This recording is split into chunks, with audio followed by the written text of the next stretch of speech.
Meu nome é Amanda. E, bem, eu costumava ser hippie. Quer dizer, acho que ainda sou no fundo, só que um pouco mais calejada hoje em dia.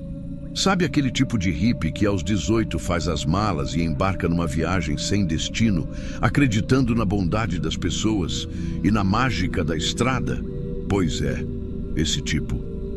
Passei boa parte da minha juventude assim, de carona em carona, conhecendo gente de todo tipo.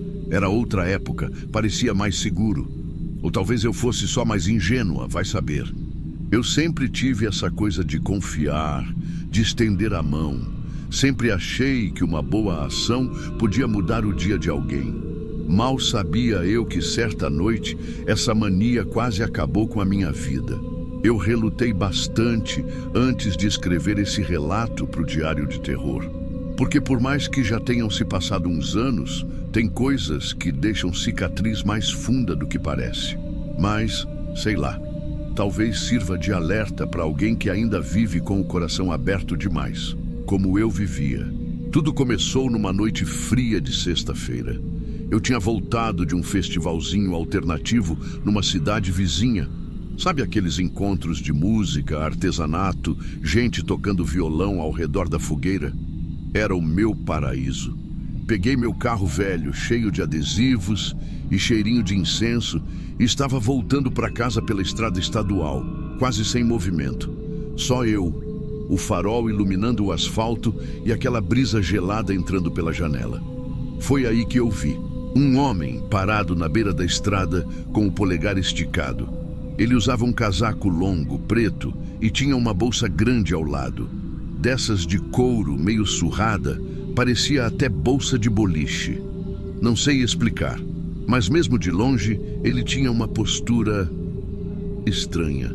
Não que fosse ameaçador logo de cara, mas havia algo na forma como ele segurava a bolsa, firme demais, como quem protege um segredo. Minha cabeça até piscou um alerta, tipo: Amanda, segue direto, não para. Mas velha, teimosa que sou, reduzi a velocidade. Sempre pensei, e se fosse eu, sozinha na estrada, precisando de ajuda? Ele acenou agradecido quando parei. Chegou perto da janela e perguntou se eu podia levá-lo até a próxima cidade, ou o mais perto possível. A voz dele era educada, calma até demais. Concordei e destravei a porta. Assim que ele entrou, me bateu o primeiro arrepio. Não pelo jeito dele, mas por um cheiro. Um cheiro forte, pesado, que preencheu todo o carro. Era um cheiro azedo, podre, difícil de descrever. Uma mistura de coisa estragada com algo morto. Quase como carne apodrecendo. Mas eu tentei disfarçar. Já dei carona para muito viajante suado, cansado, vindo de longe. Faz parte, né? Mas aquele cheiro não era normal. Fingi que não notei. Dei partida e seguimos estrada fora. O silêncio no carro era desconfortável. E eu, tentando quebrar o gelo, perguntei se ele estava bem. Ele deu um sorriso sem mostrar os dentes e respondeu só: preciso ganhar uns quilos, mas tô vivo. Achei estranho. Quem fala isso assim, do nada? Mas continuei. Perguntei se ele estava vindo de algum festival, alguma cidade.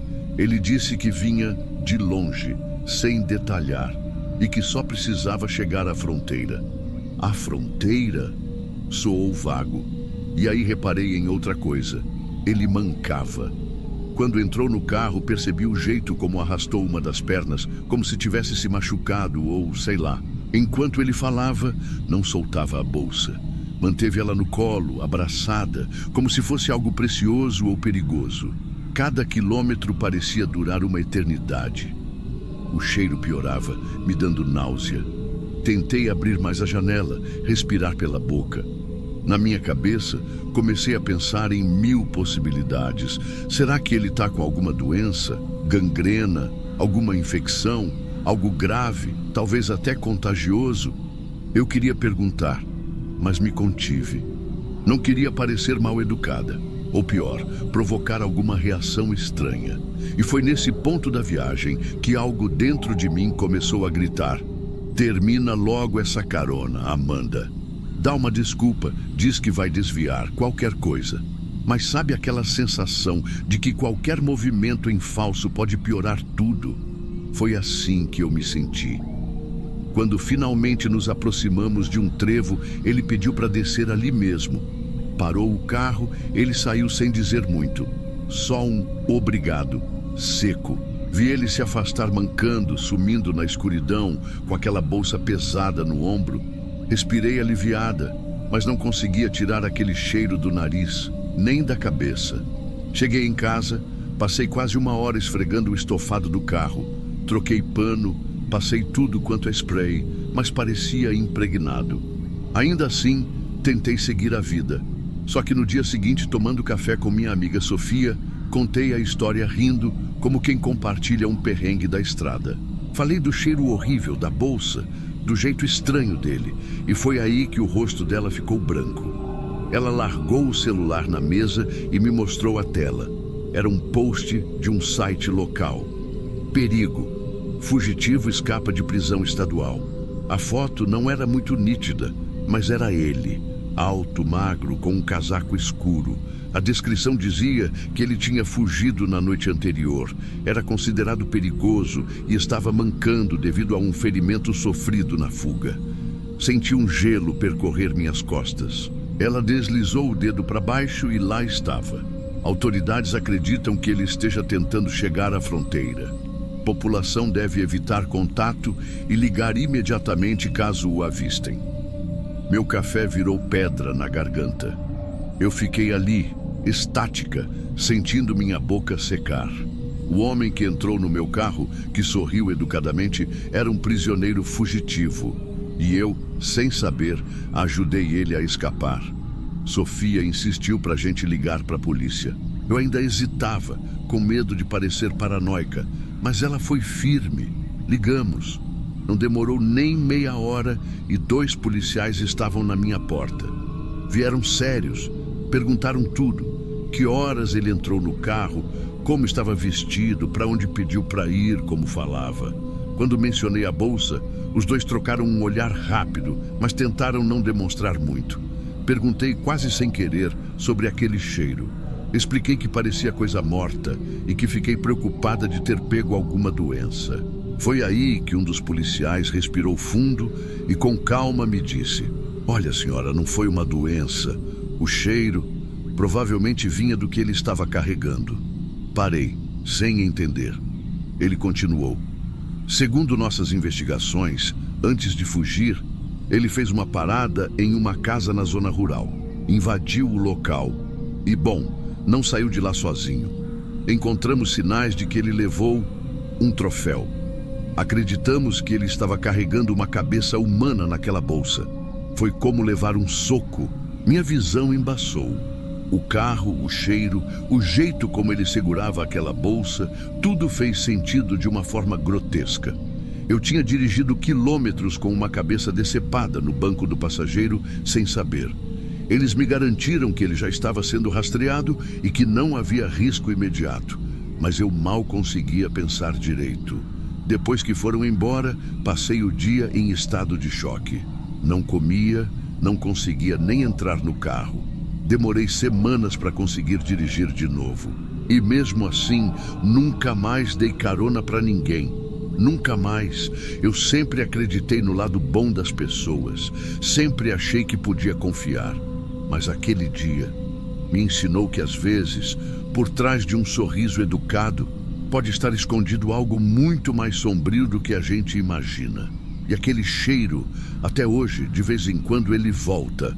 Não importa quantos anos tenham se passado, parece que ele ficou impregnado em mim. Como se fosse um lembrete constante.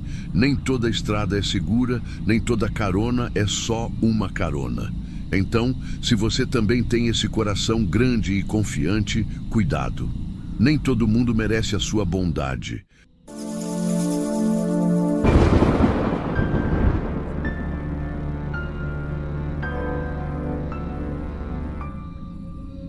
Eu não sei bem por onde começar, mas talvez seja melhor começar do jeito que me veio à cabeça naquela noite, quando liguei para minha irmã, tremendo, e soltei: "Você já pensou que aquela pessoa que a gente vê todo dia, aquele vizinho, colega, conhecido, pode não ser nada do que parece? porque foi exatamente isso que me fez decidir contar essa história aqui. Não é uma lembrança confortável, e eu carreguei ela calada por anos. Mas depois do que aconteceu com o André e com outros que eu nem sei dizer, eu acho que ficou pesado demais para guardar sozinho. Eu cresci numa cidadezinha do interior, sabe? Aquele tipo de lugar onde todo mundo conhece todo mundo, onde as fofocas passam mais rápido que o sinal de internet. E por muito tempo eu achei que isso era uma proteção. Afinal, como algo ruim podia acontecer num lugar onde todos se cruzam na feira, no mercadinho, na igreja? Só que eu estava enganado. Tinha um cara lá, o Marcelo. Não era um amigo próximo meu, mas todo mundo conhecia ele. Gente boa, trabalhador, simpático, dava bom dia até para cachorro na rua. Era do tipo que ajudava a empurrar carro quebrado, carregava sacola de senhora. Inclusive, se você perguntasse, a maioria dizia que ele era um dos poucos ali que podiam ser considerados confiáveis. Mas tem uma coisa que eu percebi tarde demais. Os predadores de verdade não têm cara de vilão. Na época, eu não ligava. Mas hoje, olhando para trás, começo a juntar as peças. O Marcelo tinha um hábito. Ele sempre oferecia carona para quem estava sozinho, andando pela rodovia ou voltando a pé de algum canto. Sempre alguém jovem. E todo mundo achava que era pura gentileza dele, porque, quem ia desconfiar? Só que tem um detalhe. Ele nunca parava para quem estava em grupo, ou mesmo para casais. Era sempre um ou outro adolescente distraído, um rapaz caminhando sozinho com fone de ouvido, uma garota na saída da escola, meio atrasada. Eu lembro que uma vez, um amigo meu comentou de brincadeira: engraçado, o Marcelo só dá carona para quem está sozinho. Parece Uber seletivo. A gente riu. Hoje essa frase me arrepia. Mas deixa eu contar como as coisas começaram a me incomodar de verdade. Teve um dia que meu irmão, o Tiago, chegou em casa meio estranho. Ele devia ter uns 18 na época. Falou que pegou uma carona com o Marcelo quando estava voltando do treino, porque estava cansado e começou a chover. Só que, segundo ele, a conversa no carro foi esquisita. Disse que o Marcelo perguntou onde ele morava, quem morava com ele, se os pais estavam em casa, se tinha namorada. Até aí, normal, Papo de cidade pequena. Mas o jeito como ele contou, parecia que o Marcelo insistia demais nessas perguntas. E mais, trancou as portas sem falar nada e tomou um caminho mais longo, alegando que era para fugir do trânsito. Detalhe, na nossa cidade não tem trânsito. O Tiago ficou desconfortável, mas não quis parecer mal educado, então só ficou quieto. Disse que no fim pediu para descer antes de casa, alegando que precisava passar num mercadinho. Marcelo deu aquele sorriso de sempre, mas não insistiu. Na hora, eu só dei risada, falei que ele estava viajando, mas agora cada detalhe ficou gravado. Meses depois, começou a circular na cidade que um garoto sumiu. O nome dele era André, tinha 17 anos.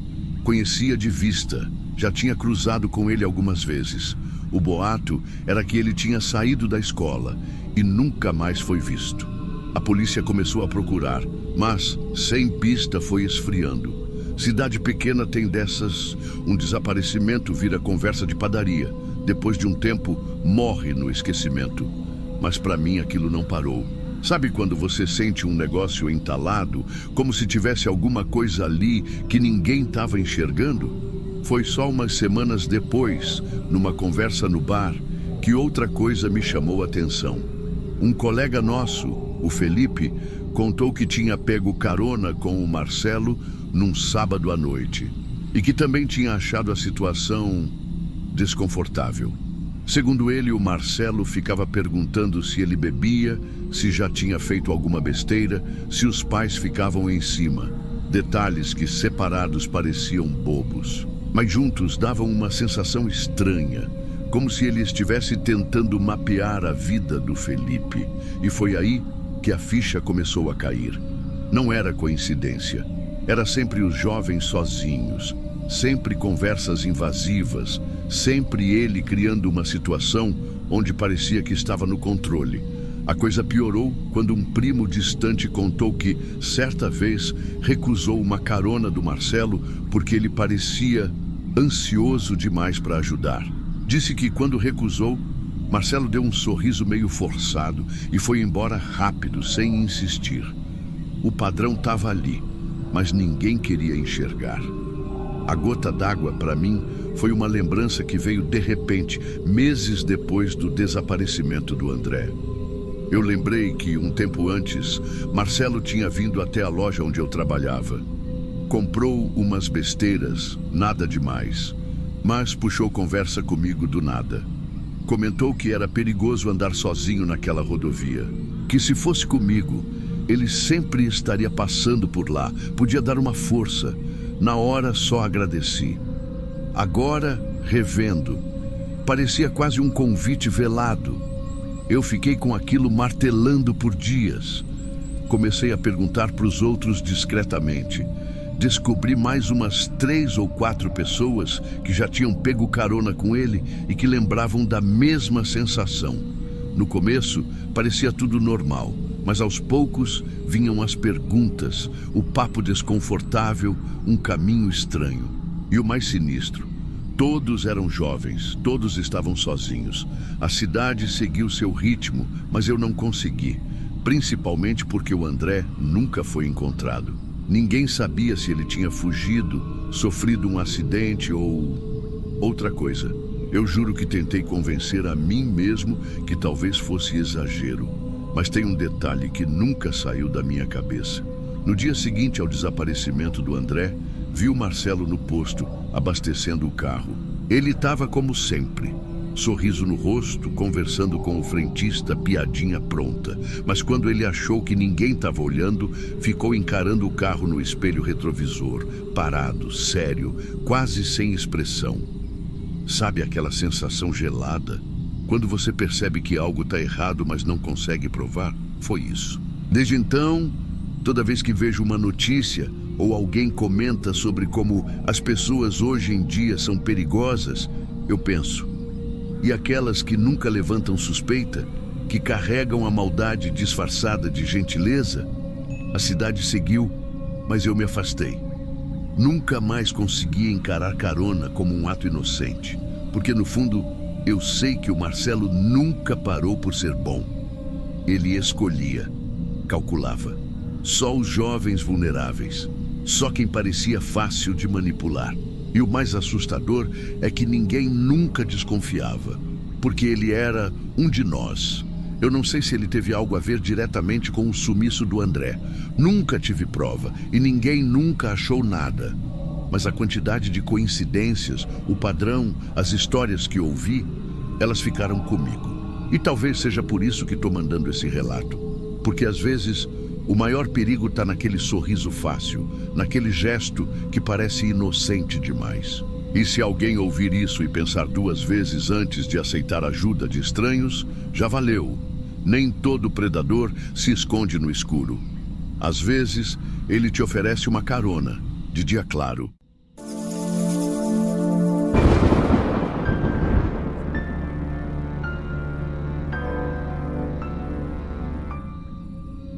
Sabe aquela coisa de você lembrar de uma fase da vida com um certo carinho, mas ao mesmo tempo com um calafrio no estômago? Pois é. Uma vez eu peguei carona. Foi lá pelo final dos anos 90, logo depois que me formei na faculdade. Era um moleque cheio de ideia na cabeça, mas muito antes de decidir seguir qualquer carreira ou pensar em construir algo fixo na vida. Eu estava com aquela sede de mundo, sabe? E olha, foi sem exagero uma das melhores experiências que eu já tive. Viajar sem destino certo, mochila nas costas, conhecendo gente boa, dormindo em lugares que hoje eu nem teria coragem e me virando como dava. Inclusive, tem gente daquela época que eu troco carta até hoje, acredita? Mas como nem tudo são flores, essa viagem também incluiu um dos eventos mais assustadores que eu já suportei.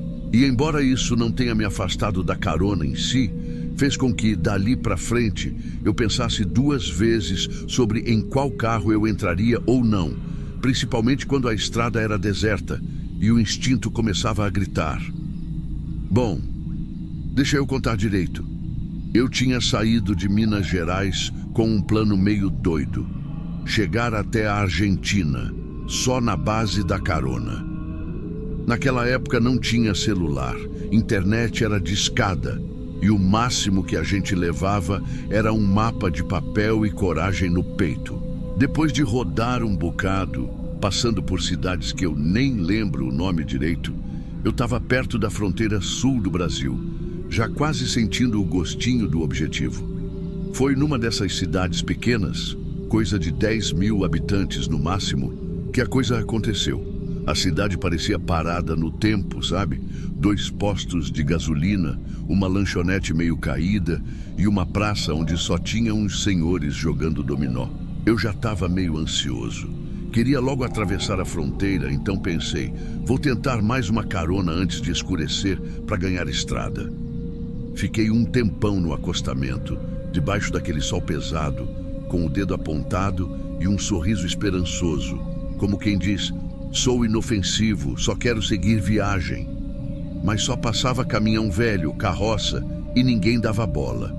Até que, quando eu já estava quase desistindo, vejo um carrão novinho, reluzente, se aproximando.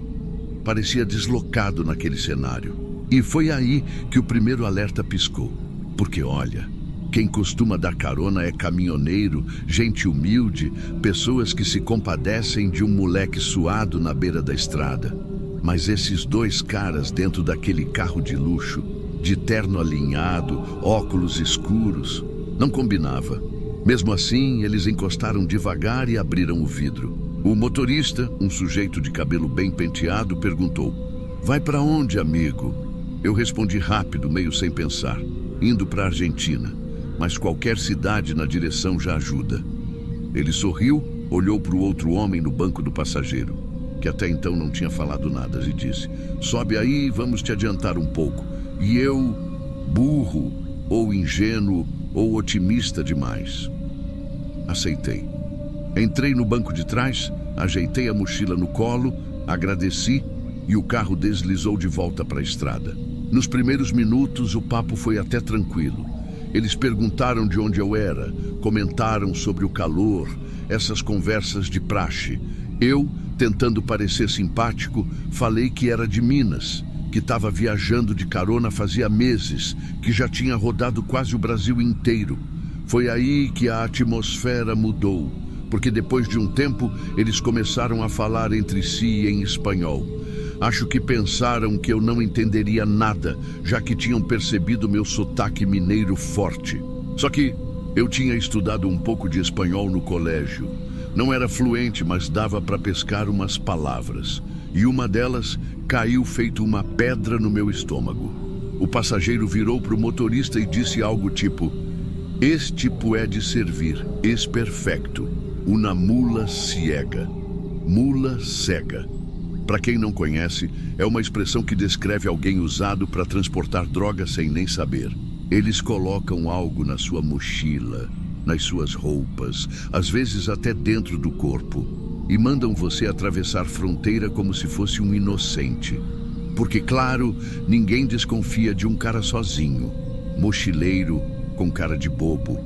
Ali, sentado naquele banco de trás, eu senti meu sangue gelar. Continuei quieto, fingindo que não entendi nada, mas o coração disparou. Minha cabeça começou a girar, pensando no que fazer. Eles continuaram conversando e ouvi mais uma pérola. Talvez podamos levá-lo hasta México. Que disses? México? Ninguém ali tinha mencionado México até então. Era como se eles já tivessem outro destino para mim. Tentei disfarçar. Olhei pela janela, fingindo que estava só curtindo a paisagem. Mas por dentro, eu sabia, precisava sair dali. Só que como? Porque dizer que queria descer ali mesmo ia levantar suspeita. Eles estavam me cercando com gentileza demais, como quem prepara a armadilha. Então eu pensei rápido. Me lembrei de uma história que ouvi uma vez, de um amigo que escapou de um assalto fingindo um ataque epiléptico. Resolvi tentar algo parecido, mas mais plausível para a situação. Comecei a pôr a mão na barriga, gemendo baixinho. Me contorci no banco, fiz cara de quem estava prestes a vomitar. Aí soltei, num tom desconfortável: nossa, acho que aquele pastel que comi na cidade não caiu bem. Tô passando mal aqui. Será que dá para parar um pouco? O motorista olhou pelo retrovisor, meio irritado, mas acelerou. Relaxa, falta pouco para a próxima cidade. Mas eu insisti, apertando ainda mais a barriga. Cara, acho que não vai dar para segurar. Posso sujar o carro. Sério mesmo, tá ruim? Eles trocaram um olhar. Eu vi pelo canto do olho o passageiro fazer uma cara de nojo. E o motorista bufou, diminuindo a velocidade e encostando no acostamento. Na hora que ele parou, antes que pensassem em me ajudar ou ficar me vigiando, eu já abri a porta e saí meio cambaleando, me abaixando atrás de uns arbustos, como se estivesse à beira do desespero. Para dar mais realismo, sujei um pouco da minha própria camisa com terra e, desculpa o detalhe, cuspi bastante para parecer que tinha mesmo passado mal. Eles ficaram dentro do carro, me observando de longe.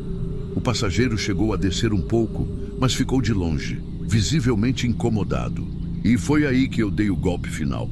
Levantei a cabeça e, sem vergonha, apontei para trás da calça, insinuando que tinha me sujado todo. Foi quase cômico, mas na hora eu estava tremendo. Os dois, de terno, com aquele carro limpinho, deram meia volta sem pensar duas vezes. O motorista gritou: "Te vira aí, amigo!" E saíram acelerando, levantando poeira. Eu só esperei até ter certeza de que estavam longe para enfim relaxar. Me joguei no chão, coração batendo descompassado, suado, mas rindo de nervoso.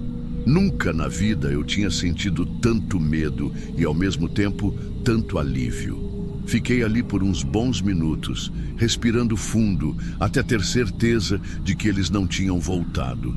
Depois daquele dia, peguei menos carona. Continuei viajando, claro, mas aprendi que tem coisa que não vale o risco. Um carro bonito demais, gente alinhada demais, simpatia ensaiada demais. Tudo isso hoje acende um alerta. E sabe o que mais? Às vezes vale mais a pena gastar um dinheirinho num hotel meia-boca do que arriscar a vida confiando em estranhos. Eu não gosto nem de pensar o que teria acontecido se eu não tivesse entendido aquelas palavras em espanhol. Fica aqui meu conselho para quem está ouvindo. Confiem no instinto de vocês. Se algo parece bom demais para ser verdade, provavelmente é. Melhor passar aperto do que nunca mais voltar para casa. E aí, alguém aí já passou por algo parecido? Quero saber nos comentários.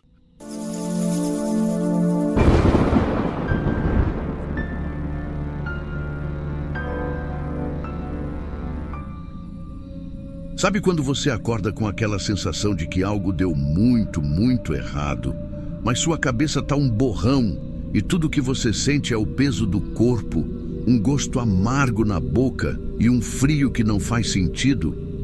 Foi assim que eu comecei aquele domingo.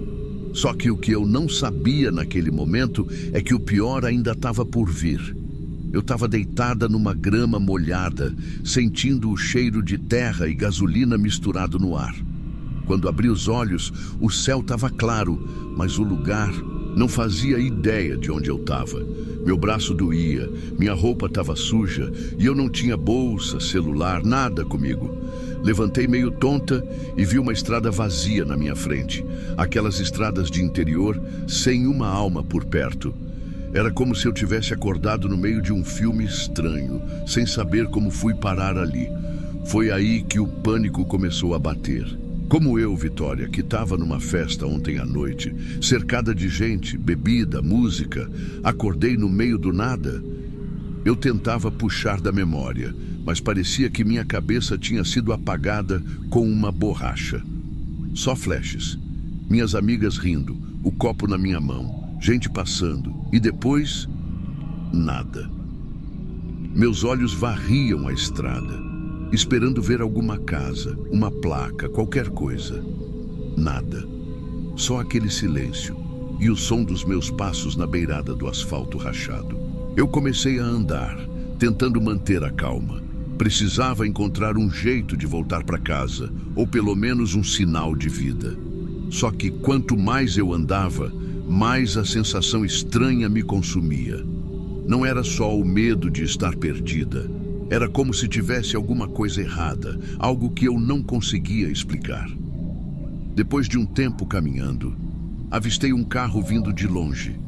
Meu instinto foi acenar desesperada. Talvez tivesse sido melhor pensar 2 vezes. O carro diminuiu a velocidade até parar ao meu lado. Era um sedã meio velho, vidros escuros. O motorista abaixou o vidro e me encarou. Era um homem de uns 40 e poucos anos, cabelo raspado, olhar fixo demais. "Tá tudo bem?" Ele perguntou, a voz arrastada. Expliquei rápido que tinha me perdido, que precisava chegar em casa, sem entrar em muitos detalhes. Ele ofereceu carona e, no desespero, aceitei. A princípio, parecia uma sorte ter alguém disposto a ajudar. Mas foi só eu entrar no carro que minha pele começou a arrepiar. Ele ficou em silêncio nos primeiros minutos e eu tentei quebrar o gelo, dando o endereço da minha casa, explicando mais ou menos onde ficava. Só que ele não colocou no GPS, nem perguntou direito qual era o caminho. E eu, ainda tonta, só percebi que tinha algo estranho quando os minutos começaram a se arrastar. E o caminho não fazia sentido. Eu conhecia aquele trajeto. Já tinha voltado da faculdade de carona várias vezes. Mas o percurso que ele estava fazendo era muito mais longo do que o normal. Foi então que comecei a observar melhor. Ele dirigia devagar e toda hora lançava um olhar de canto de olho para mim, como quem está analisando algo. "Você estava na festa ali perto?" Ele perguntou, quebrando o silêncio. Eu respondi que sim, tentando soar normal, mas minha mão apertava forte a alça do banco. Ele continuou. "Sozinha, né? Vi muita menina nova por lá. Perigoso beber demais e ficar dando mole." Aquela frase me gelou por dentro. Tentei rir sem graça, mudar de assunto, mas ele seguiu. "E olha, desse jeito aí, do jeitinho que você tá, fácil alguém querer aproveitar." Foi aí que minha ficha caiu de vez. Ele passou a mão devagar pelo meu joelho, sem cerimônia, e perguntou: "Tá de shortinho assim e por baixo usa o quê?" Meu coração disparou. Naquele instante não tinha mais dúvida. Eu estava presa num carro com um cara perigoso, indo para sei lá onde, sem ninguém saber onde eu estava. Tentei pensar rápido. Se entrasse em pânico, ele podia se sentir ainda mais no controle. Então fingi não entender. Ri nervosa e falei que precisava muito ir ao banheiro para ele parar em algum posto. Mas ele nem respondeu. Em vez disso, virou para uma estrada de terra, mais deserta ainda. Eu sabia que tinha que fazer algo antes que fosse tarde. Olhei discretamente para a maçaneta. O carro estava devagar por causa dos buracos. Minha única chance era abrir a porta e correr.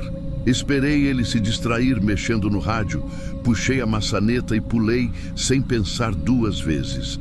Caí de mau jeito, senti o rasgo no braço e no joelho, mas não esperei para ver a reação dele. Levantei e disparei na direção da floresta ao lado da estrada, me enfiando entre as árvores. Escutava ele gritando coisas que nem quero repetir, xingando, batendo portas. O som dos passos dele atrás de mim parecia ecoar por todos os lados. A sorte foi que ele não tinha coragem ou paciência de me seguir floresta dentro, ou talvez achou que eu fosse fácil de pegar depois. Só sei que, depois de um tempo, o barulho cessou e ficou só o som da minha respiração ofegante e o vento. Fiquei escondida ali um bom tempo, sem saber o que fazer. Estava machucada, com medo de sair e ele ainda estar rondando. Quando finalmente criei coragem para voltar para a estrada, o céu já estava mais claro. E, para minha surpresa, um segundo carro apareceu. Era um carro simples, um homem mais velho, com cara de quem voltava do trabalho. Ele parou e perguntou se eu precisava de ajuda, preocupado com meu estado. Dessa vez, meu instinto gritava para não confiar. Mas eu não tinha muita escolha. Entrei, preparada para pular fora de novo, se fosse preciso. Para minha sorte, ele foi respeitoso o tempo inteiro Me levou direto para a cidade sem perguntas invasivas e acabou me deixando na frente da minha casa. Quando cheguei, minhas amigas, Letícia e Larissa, estavam desesperadas. Tinham me procurado a noite inteira, achando que eu tinha voltado com alguém ou ido embora antes. Ninguém sabia como eu tinha sumido daquele jeito, nem como fui parar naquela estrada. Durante semanas, eu fiquei remoendo aquilo, tentando montar as peças. Nunca consegui lembrar exatamente o momento em que me afastei da festa e fiquei vulnerável. Mas uma coisa eu sabia, não era só azar, era descuido meu também. Eu tinha colocado minha segurança nas mãos erradas, sem pensar nas consequências. Depois daquele dia, mudei muito minha relação com bebida, com confiar em desconhecidos, com me expor sem pensar. Se estou contando tudo isso aqui, é porque eu sei que muita gente já passou ou vai passar por situações parecidas, achando que nunca vai dar ruim, mas dá. E quando dá, é assim. De repente, você acorda no meio de uma estrada, sem memória, dependendo da sorte para sair viva. Então, por favor, prestem atenção. Nunca subestimem o quanto a gente pode estar vulnerável sem perceber. E se esse meu relato puder abrir os olhos de pelo menos uma pessoa, já vai ter valido a pena.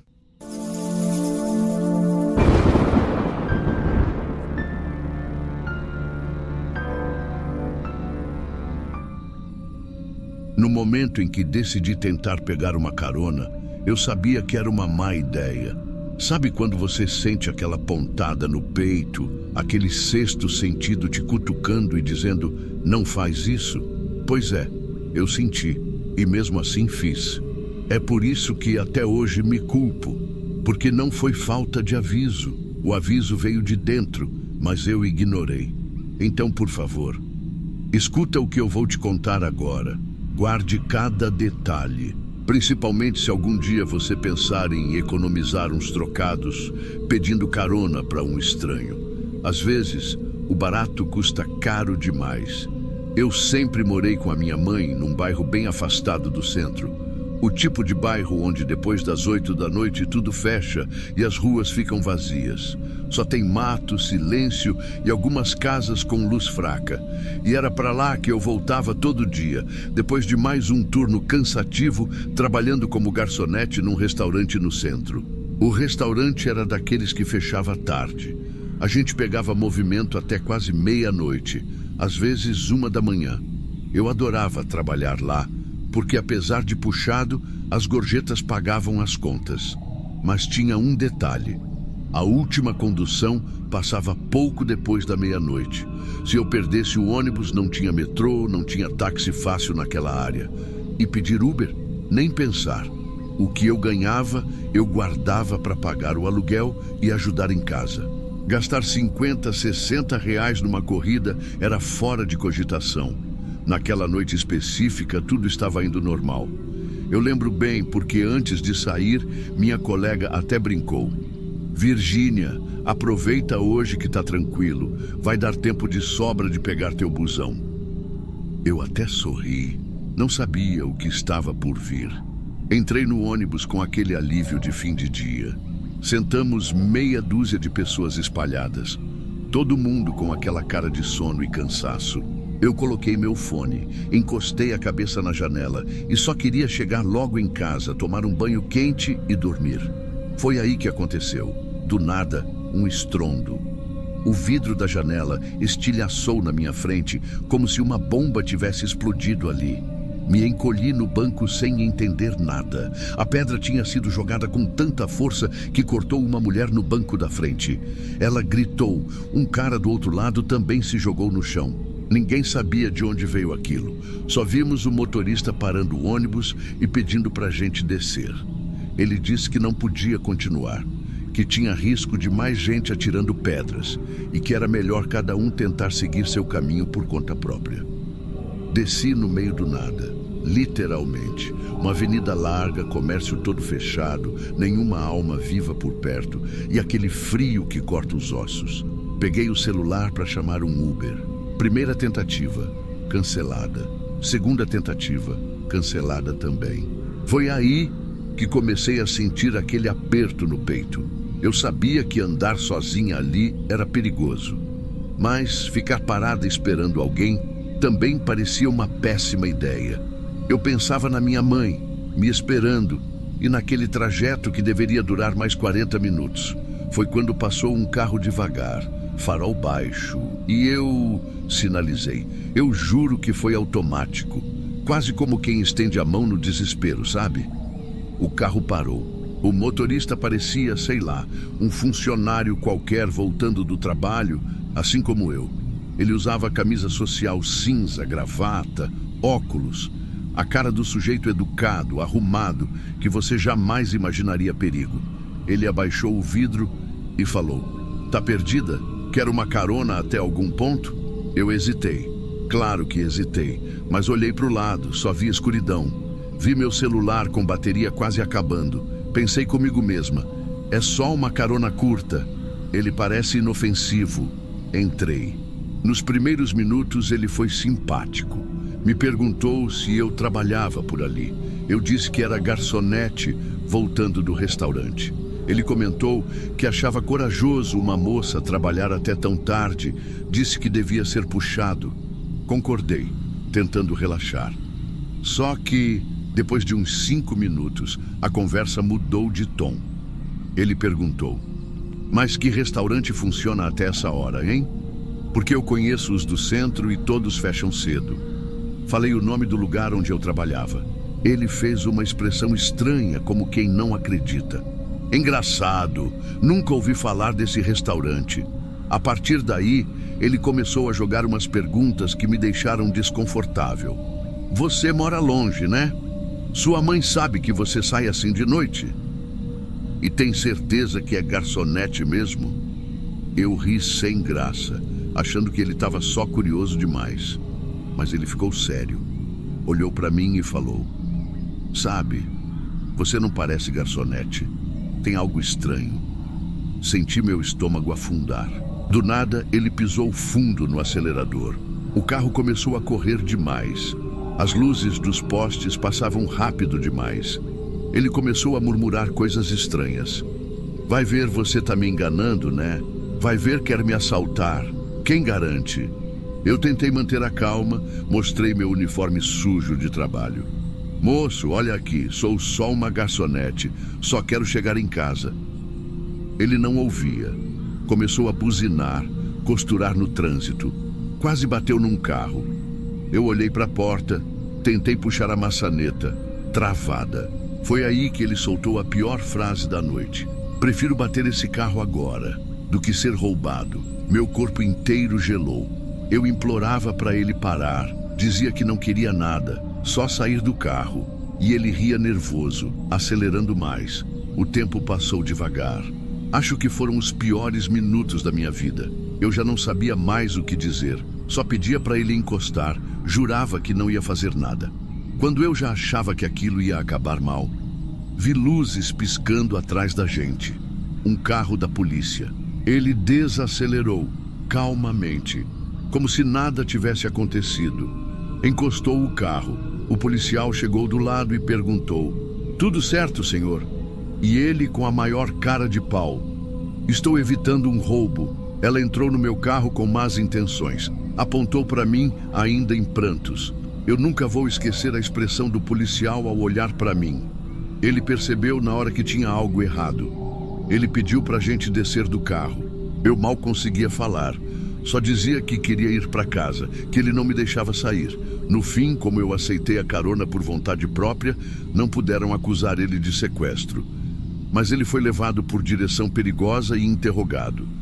Eu voltei para casa horas depois, tremendo, sem acreditar que tinha saído viva. Então, por favor, escuta bem o que eu te falei. Não importa o quanto pareça seguro. Não importa se ele está de gravata, de óculos, com um sorriso educado. Não aceite carona. Não arrisque sua vida para economizar um trocado. Porque eu quase não voltei para contar essa história.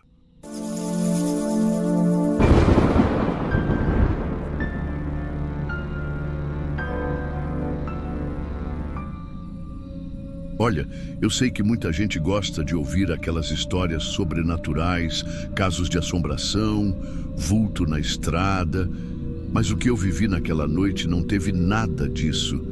E, sinceramente, foi uma das situações mais bizarras e assustadoras que já passei. Não teve fantasma, mas teve um homem que até hoje me faz arrepiar só de pensar. Antes de me aposentar, eu era vendedor de revestimento de alumínio. Quem conhece essa vida sabe, não é fácil. Era estrada, hotel barato e frio, muito frio, especialmente nos estados do sul, onde eu mais rodava. E apesar da dureza, era um trabalho que sustentava minha família muito bem. Agora, o que ninguém conta é que depois de anos fazendo a mesma coisa, você acaba ficando confiante demais. Sabe aquele tipo de confiança que beira a burrice? Pois é, numa dessas viagens eu paguei caro por ter achado que estava no controle de tudo. Era inverno pesado, coisa de temperatura negativa, chão coberto de gelo, aquela garoa fina que não para. Antes de sair de casa, eu sempre colocava uma lata extra de gasolina no porta-malas. Sempre. Era meu seguro pessoal, porque sabia que nessas regiões, se você ficar parado na estrada, não é só o carro que morre congelado. Você também corre esse risco. Mas naquela vez, sei lá, estava corrido, cabeça cheia e eu simplesmente esqueci. Não percebi até ver o ponteiro do combustível encostando no vermelho, no meio de uma rodovia deserta, longe de qualquer civilização. E o pior, o tempo começava a piorar, vento aumentando, e aquela sensação horrível de que eu estava no lugar errado, na hora errada. Meu primeiro instinto foi tentar andar até um posto, mas logo descartei. Não tinha sinal de celular, a temperatura só caía, e cada minuto lá fora podia ser meu último. Eu precisava de uma carona.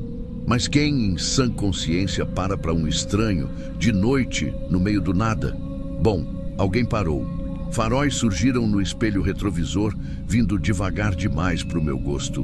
Um carro estranho. Parecia mais um trailer adaptado, todo improvisado. Latas amassadas no teto, fios pendurados. Tinha até um alto-falante mal colocado em cima. Eu hesitei, claro, mas o frio, a sensação de desespero, acabou me vencendo. Levantei o braço, sinalizei. O carro parou do meu lado com um rangido alto. A porta abriu e de lá saiu um homem que eu nunca vou esquecer. Ele disse se chamar Marcos Aurélio. Um sujeito alto, meio encurvado, com barba falhada e uma voz rouca, dessas que parecem arranhar o ouvido. Vestia um casaco encardido, cheirando a óleo e o interior do carro. Olha, era um pesadelo à parte. Papelada espalhada, fios conectados em baterias extras, ferramentas jogadas no banco, cheiro forte de cigarro misturado com algo azedo. Aquilo parecia um abrigo sobre rodas, como se o cara morasse ali há anos. Problema no combustível? Ele perguntou direto. Assenti, meio sem escolha. Ele deu um sorriso que não cheguei a confiar, mas me convidou a entrar, dizendo que levaria até o posto mais próximo e depois me deixaria de volta. Eu deveria ter recusado? Talvez. Mas ali, naquela situação, ele era a única saída. A primeira coisa estranha foi o jeito que ele começou a puxar assunto. Vendedor, né? Disse, apontando para as pastas no banco traseiro. Já vi muito desses por aí. Vocês sabem enganar bem. E sem graça, tentando manter leve, mas ele continuou. Aposto que ganha em cima de velhinho que não entende das coisas.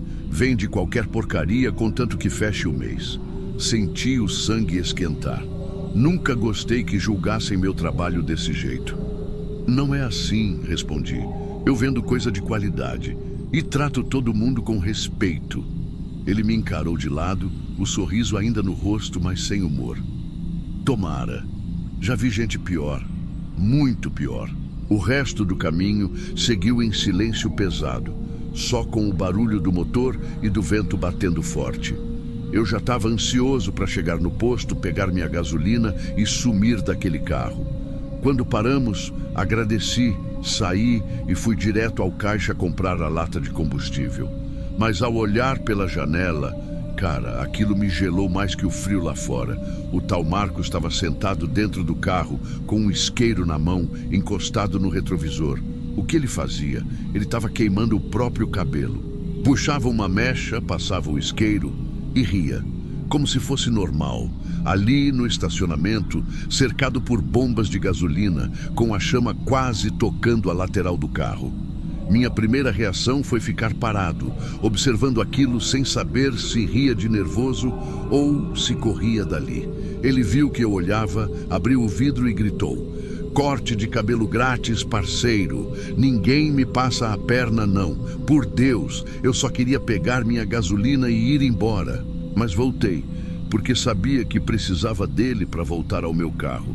E, sinceramente, não sabia o que ele podia fazer se eu o ofendesse. A viagem de volta foi ainda mais tensa. Eu mal falava. Só observava ele dirigir daquele jeito displicente, uma mão no volante, outra coçando a barba rala, olhos fixos na estrada. Foi então que ele começou a resmungar do nada. "Dente desgraçado. Tá latejando faz dias." Eu só comentei, tentando ser educado: "Minha filha fez canal semana passada." Caro pra caramba, mas resolveu. Ele soltou uma risada seca. Sem aviso, encostou o carro no acostamento. Meu estômago virou na hora. "Espera aqui." Achei que ele fosse pegar algo no porta-malas, sei lá. Mas não. Ele se inclinou, puxou uma faca enorme debaixo do banco do motorista. Aquilo parecia mais arma de caça do que faca. Meu coração disparou. Senti minhas mãos suarem. Pensei em abrir a porta e correr. Mas ele falou tranquilo: "Dentista é pra otário." E aí, antes que eu entendesse o que estava acontecendo, ele enfiou a ponta da faca na boca, forçando contra um dente. Fez força com a lâmina e, cara, você não tem ideia. Ele quebrou o próprio dente ali, no meio da estrada, cuspindo sangue e pedaço de esmalte pela janela, como se fosse a coisa mais normal do mundo. Eu estava paralisado. Nem sabia o que dizer. Ele limpou a boca com as costas da mão, olhou para mim e deu aquele sorriso torto, vermelho de sangue. Pronto, mais barato que consulta. Depois disso, ninguém disse mais nada. O resto do caminho foi silencioso, só eu torcendo para chegar logo no meu carro, sem mais surpresas. Quando finalmente paramos, ele desligou o motor, olhou para mim e disse: "Gente boa você. Fica esperto, viu? Nem todo mundo é." Desci quase tropeçando depressa. Ele deu partida e sumiu na estrada, aquela luz traseira piscando, sumindo no breu. Hoje, anos depois, toda vez que penso em pedir ajuda na estrada, lembro desse homem. Fico imaginando se ele ainda está rodando por aí, vivendo no carro, fazendo autocirurgia e deixando um rastro de loucura para trás. O que eu sei é que naquela noite eu tive sorte. Muita sorte. Mas eu não sei se todo mundo que cruzar com ele vai ter.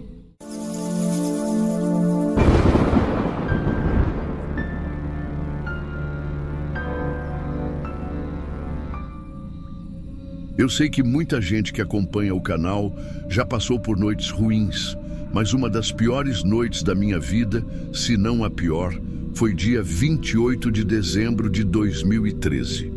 Eu nunca mais esqueci aquela data. Naquela época, eu tinha 18 anos. E, para ser franco, o Natal daquele ano foi pesado. Pesado mesmo. Aquele tipo de clima que deixa tudo meio denso, sabe? Discussão atrás de discussão, aquelas farpas familiares que só acumulam. Mas o que realmente me desestabilizou foi uma briga feia com minha mãe. Daquelas que, quando terminam, você sente um vazio e uma raiva que te dominam inteiro. Eu lembro bem.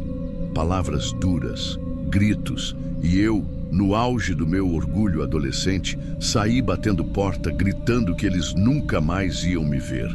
Saí com o peito inflado, mas sem cabeça, sem pensar que tinha esquecido minha carteira, meu celular, tudo. E é claro que eu era orgulhoso demais para voltar e buscar. Eu não queria dar o braço a torcer. Então, no auge da minha arrogância juvenil, decidi fazer uma das coisas mais idiotas da minha vida. Caminhei até um trecho da rodovia perto da cidade e resolvi pegar carona. Nunca tinha feito aquilo antes. Nunca. Nem táxi eu costumava pegar. Imagina ficar ali, de madrugada, pedindo carona no escuro. Eu sei, parece coisa de filme ruim. Mas era isso ou voltar para casa e encarar minha mãe. E naquela hora, o meu orgulho era maior que meu bom senso. Fiquei um tempo ali com aquela mistura de raiva e vergonha, estendendo a mão para qualquer carro que passasse. A maioria ignorava, claro. Mas aí, um carro parou. E não era qualquer carro. Não era uma sucata, nem um carro velho. Era um sedã preto, desses de luxo, reluzente com faróis fortes. A janela baixou devagar e lá dentro, um homem. Elegante, com um sorriso tranquilo, daqueles que parecem confiantes demais. Terno alinhado, cabelo arrumado, parecia ter saído direto de uma reunião importante. Ele perguntou para onde eu ia, como quem conversa casualmente. Eu inventei que estava indo para casa de um amigo na outra cidade. Menti, sem pensar.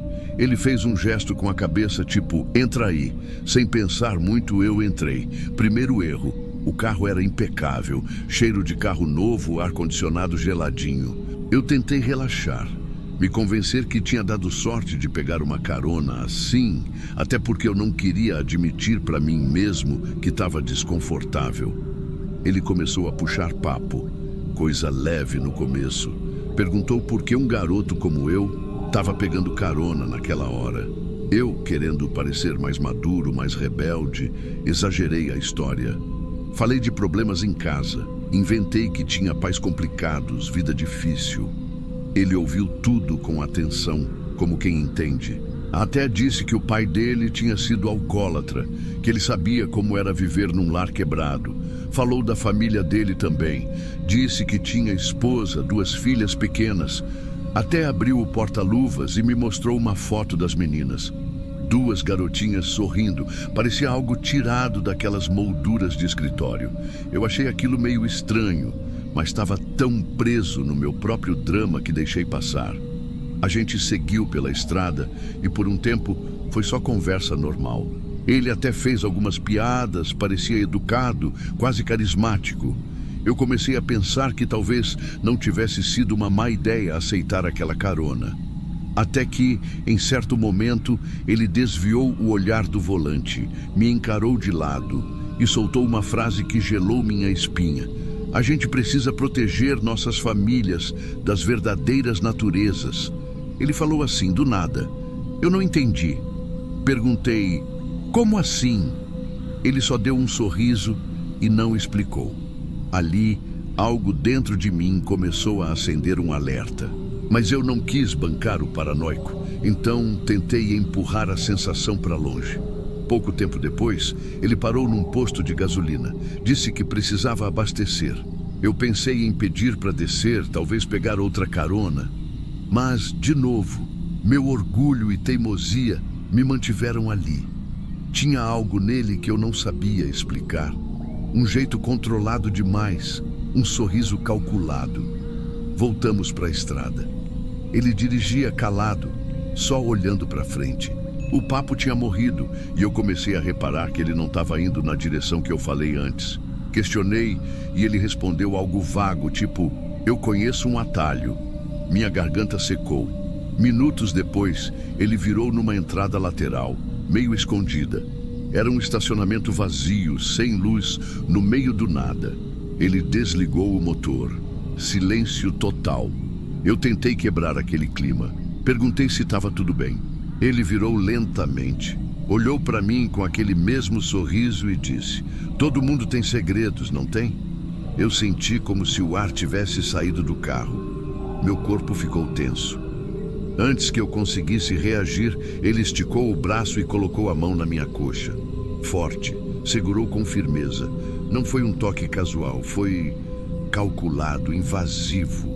Meu estômago virou. Eu tentei soltar o cinto, mas o botão não cedia. puxava e puxava e nada. Meu coração disparou. Ele percebeu. O sorriso dele se abriu mais, como quem sabia exatamente o que estava fazendo. Foi nesse momento que meu instinto falou mais alto. Eu dei um soco no ombro dele. Não foi forte. Eu estava tremendo, mas foi suficiente para mostrar que eu não estava ali parado.